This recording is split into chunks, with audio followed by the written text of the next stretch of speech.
E aí, pessoal, voltando ao conteúdo sobre dilatação, agora nós vamos entender o processo de dilatação térmica dos líquidos, como isso ocorre. Os líquidos podem sofrer dilatação térmica, assim como os sólidos, quando aquecidos. A dilatação dos líquidos ocorre quando sua temperatura aumenta, de forma que suas moléculas fiquem mais agitadas. Para determinarmos a dilatação do volume de um líquido, precisamos conhecer seu coeficiente de dilatação volumétrica, mas também deve-se levar em conta a dilatação sofrida pelo recipiente que contém esse líquido. Então, veja só, aqui a gente tem alguns exemplos do coeficiente de dilatação. Geralmente, esse coeficiente de dilatação vem dado na questão, e aí você só joga na fórmula. Outra coisa também que é levada em consideração com relação a essa dilatação volumétrica é a dilatação também sofrida pelo recipiente que contém o líquido. Por exemplo, no caso aqui a gente tem um exemplo de uma panela com água em ebulição, né? Então a gente também tem que levar em conta a dilatação sofrida por esse recipiente, no caso a panela, para depois levar em conta a dilatação desse líquido, no caso aqui da água. Então, veja só, quando a água entra em estado de ebulição, né, sua temperatura aumenta, logo suas moléculas ficam bem agitadas e elas começam a não ter espaço para ir, porque elas começam a se distanciar, fazendo com que esse volume aumente, certo? A dilatação sofrida pelos líquidos é chamada de dilatação volumétrica. Cuidado, isso pode ser questão de prova. Nesse tipo de dilatação, todas as dimensões de um corpo ou fluido, como líquidos e gases, sofrem aumento significativo em resposta a um aumento de temperatura. Então, conforme a temperatura aumenta, a dimensão desse corpo também irá aumentar. Tal fenômeno surge em razão da agitação térmica das moléculas do corpo.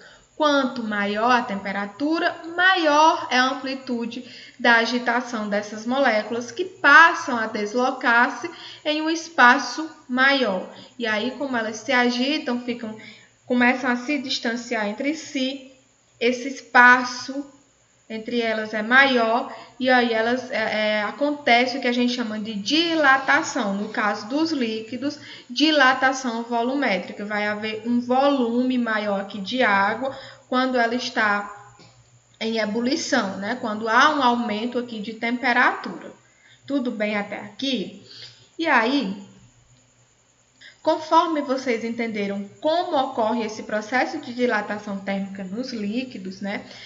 Lembrem-se, sempre essa dilatação é chamada de dilatação volumétrica, porque conforme o aumento de temperatura, vai aumentar também o volume desse líquido, certo? E aí nós vamos entender os tipos de dilatação. Existem 3 tipos de dilatação, certo? A dilatação linear, dilatação superficial e a dilatação volumétrica. Como o próprio nome já diz, linear, ou seja, essa dilatação ocorre em linha. Considera a variação de tamanho só no comprimento. Então, veja só, nessa dilatação aqui, o que é que eu vou considerar? Apenas o aumento do comprimento, a dilatação desse comprimento. Quando ocorre um aumento apenas no comprimento de determinado corpo, eu digo que essa dilatação é linear. Por quê? Porque houve uma variação de tamanho apenas no comprimento deste corpo. Dilatação superficial. Quando é que ocorre essa dilatação superficial? Ela ocorre quando a variação de tamanho no comprimento e largura, ou seja, ela considera a variação tanto no comprimento quanto na largura. Se houver, olha só esse exemplo aqui, se houver variação no tamanho, e na largura, ela teve um aumento aqui na largura e no tamanho, eu digo que essa dilatação é superficial, certo? Porque houve um aumento tanto no comprimento como na largura. Já na dilatação volumétrica, o que acontece? Ela considera a variação de tamanho no comprimento, largura e altura. Então, ela aumenta todo o volume, ela aumenta o corpo como um todo, tanto no comprimento, como na largura, como também na altura. Então, veja só, inicialmente a gente tem aqui esse bloco, né? Com uma dilatação volumétrica zero. A partir do momento que ele é aquecido, ele sofre variação, tanto no comprimento, como na largura, como também na altura. Então, veja só resumindo para vocês, a dilatação linear, ela sofre variação apenas no tamanho do comprimento.